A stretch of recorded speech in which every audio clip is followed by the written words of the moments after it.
One other verse that should be addressed related to this timeline is Exodus 12:4, which is translated in various ways. One key point to remember there is that there's actually two different words for dwelling or lived used in that verse in the Hebrew, and a lot of the modern translations combine that into one and say something like, the time the children of Israel lived in Egypt was 430 years.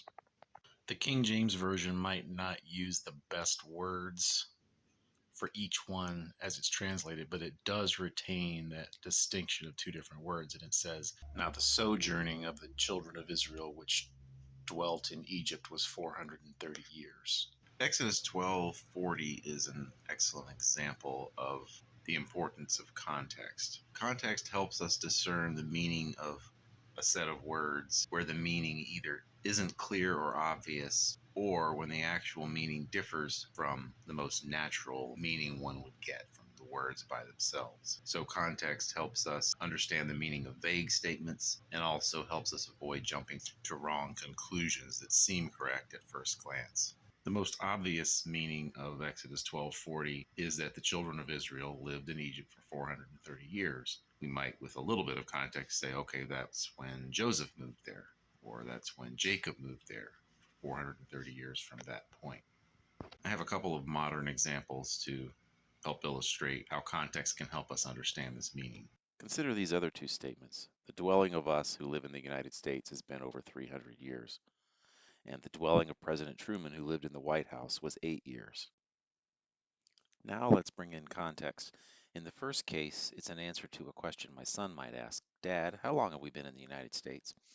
I could be hyper-literal and start with the date of his birth and count the days till today and subtract any days that either of us was out of the country. But it should be easily discerned from how he phrased the question that he's asking about our ancestry. After that assumption, I could go back to July 4th, 1776, but our ancestors were here before that, since about 1686. So my answer to him could be about 337 years, or over 300 years. Even though the United States didn't exist then as a nation, the land did, and it is obvious we are talking about the land now known as the United States.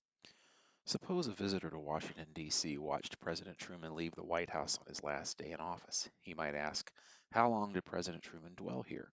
And be answered, the dwelling of President Truman who lived in the White House was 8 years. No one would say that statement is incorrect. Harry Truman was president for 8 years, and the White House is the presidential dwelling place. But Harry Truman didn't actually live in the White House for 8 years. He lived there for 4.5 years, because in the middle of the 8 years, it underwent a 3.5 year renovation, during which he lived in the Blair House, not the White House. Our previous knowledge of how long he served and where the president generally lives helps us correctly interpret that the first dwelling and the 8 years refers to his time in Washington, D.C., away from his home in Missouri. So when we come to Exodus 12:40, we have the immediate context of the Israelites leaving Egypt, but we also have our other known context of the 4 generations prophecy, and that Abraham was the first in their known ancestry to dwell in Egypt, and that his seed continually dwelt in a land that wasn't theirs until the Exodus. So here's what we can easily understand with the context.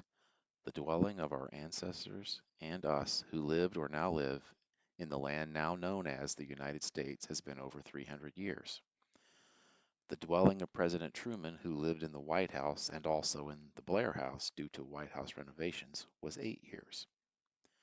The dwelling as strangers in a land that was not theirs of the people now known as the children of Israel who lived in Egypt at the beginning and end, with time in Canaan in the middle, was 430 years.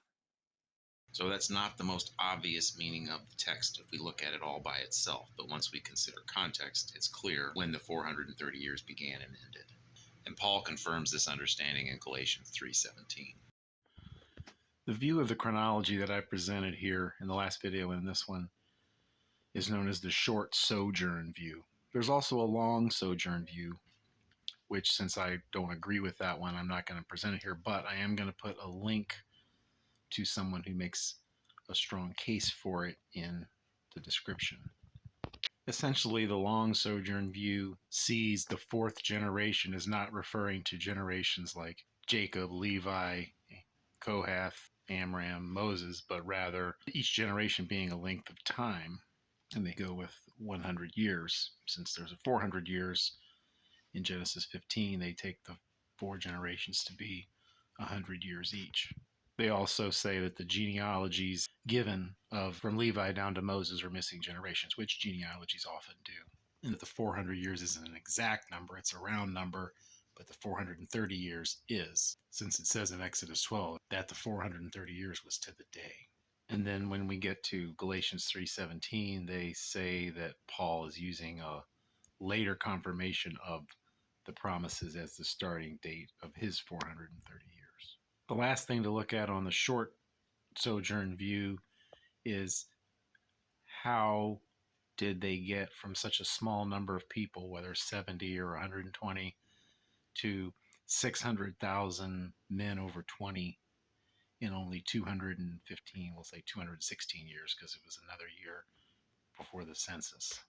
So we'll address that in the next video.